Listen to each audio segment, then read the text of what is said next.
analyse qui dit que l'Afrique a subi deux colonisations. Deux colonisations, une très insidieuse et une violente et brutale. La première colonisation, c'est la colonisation arabe, et spécifiquement au sud du Sahara, particulièrement au Mali. Au Mali, les Arabes sont arrivés. Quand ils sont arrivés, ils nous ont colonisés d'une manière très insidieuse et ils nous ont fait perdre notre culture. Ils nous ont fait perdre notre culture et quand eux ils sont venus, ils arrivaient, ils ne connaissaient pas la langue du pays et ceux du pays ne connaissant pas la langue de ceux-ci, nous avons pensé que la culture arabe c'était ça la religion. Nous avons fait cet amalgame-là on en a fait un syncrétisme que j'appelle crétinisme qui nous fait croire que le Mali est un pays musulman. On vous le dira. Mais avant l'islam, avant que les Arabes ne viennent, qu'est-ce qu'il y avait chez nous? Est-ce qu'il n'existait pas quelque chose chez nous? On ne va pas dire que le Mali a commencé avec les Arabes.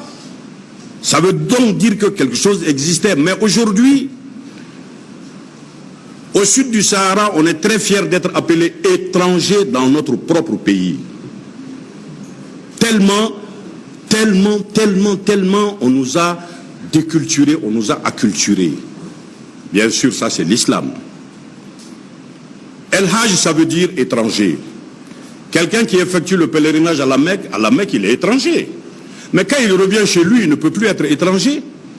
Mais nous sommes très heureux, très contents d'afficher El Hajj Draman Samake, parce que je effectue le pèlerinage à la Mecque. L'étranger Draman Samake dans son propre pays, ou Adja dans son propre pays. Ah, c'est paradoxal, ça ne s'explique pas. Allez au Maroc, vous ne verrez jamais un El Hajj parce qu'ils savent qu'en langue arabe, ça veut dire étranger. Et la deuxième colonisation, c'est pourquoi je veux vous dire, le premier devoir que je veux vous donner, c'est de me donner le nom des jours en Bamanankan. On va trouver le nom des jours en Bamanankan. Quelqu'un peut le trouver ici? Le nom des jours en Bamanankan. Hein? Ah, ils vont dire Ntenen, Tarata, Araba, Alamsa. Ça c'est arabe, hein? Ça ce n'est pas Bamanankan. Ils vont le dire Ntenen, Tarata, Araba, Al-Kamisa, Djouma, Sibri. Ça c'est arabe, ce n'est pas Bamanankan. C'est le premier devoir que je donne. Hein? Ça ce n'est pas Bamanankan, ça c'est arabe. Et les Ségoviens te diront Ambeta Sala, Ambeta Douadjo. Mais nous on dit Ambeta Soula. Souk, ce n'est pas Bamanankan. Non, souk c'est arabe. Le souk il est arabe, hein. Et ensuite nous avons eu une autre colonisation, la colonisation européenne, l'occidentale, spécifiquement la française. La française, elle est venue, elle nous a déculturés elle aussi, elle nous a acculturés et elle nous a emprisonnés dans nos pauvres têtes.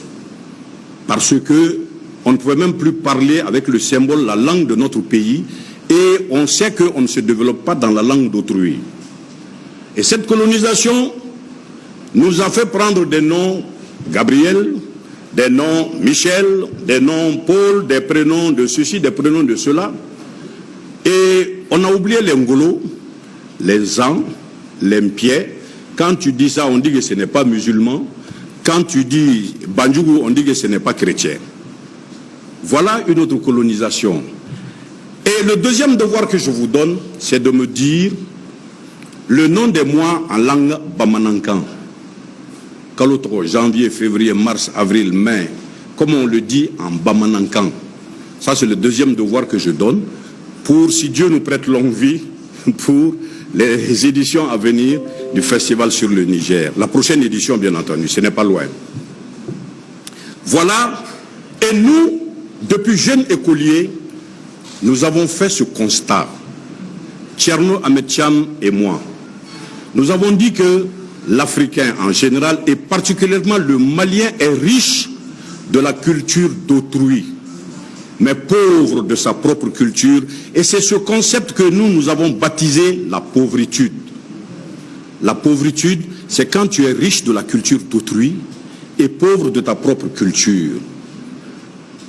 Quand les gens nous disent Soumanguru Kanté, Soumaoro Kanté, Soumanguru Kanté, mais en réalité c'est Soumbangolo Diarisso. On te dira Samori Touré, Sokona Mori Touré. Voilà des choses que les enfants doivent connaître, qu'il faut que l'on sache. Parce que quand l'histoire est faite par le vainqueur, le vaincu n'a aucun mérite. C'est cela le problème de l'Afrique, et spécifiquement le problème du Malien. Et voilà pourquoi, quand l'Africain, on parle de pays émergents, on parle d'Asie, on parle d'Europe, on parle des Indes, on parle du Japon, quand l'Asiatique va en Europe,